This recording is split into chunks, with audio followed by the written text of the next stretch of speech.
السلام علیکم۔ اردو فون کہانی میں خوش آمدید۔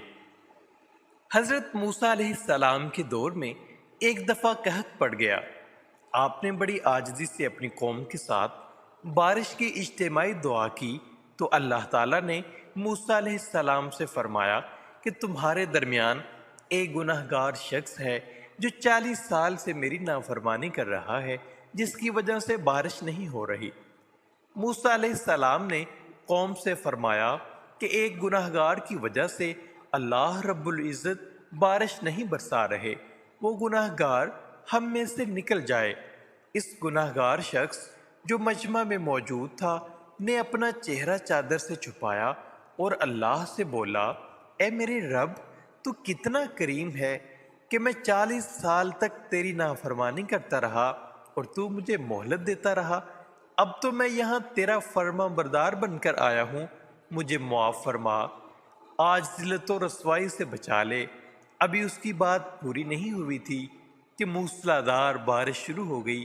موسیٰ علیہ السلام نے اللہ سے عرض کیا کہ وہ گناہ گار تو ابھی نکلا نہیں، پھر بھی بارش ہو گئی۔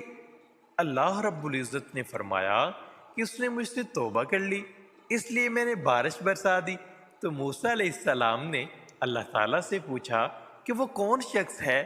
اللہ تعالیٰ نے فرمایا، جب وہ گناہ گار تھا تب ہم نے اس کا پردہ رکھا، اس وقت رسوا نہیں کیا جب وہ میری نافرمانی کرتا رہا۔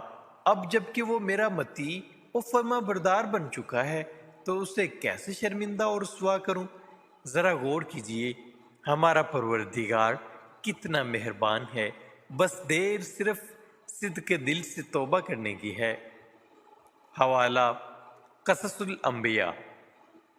دوستو، اگر آپ کو یہ ویڈیو پسند آئی ہو تو برائے مہربانی ہمارے اس چینل کو سبسکرائب کریں اور بیل آئیکن کو ضرور دبا دیں تاکہ اسی طرح کے ایمان افروز واقعات آپ تک بر وقت پہنچ سکیں۔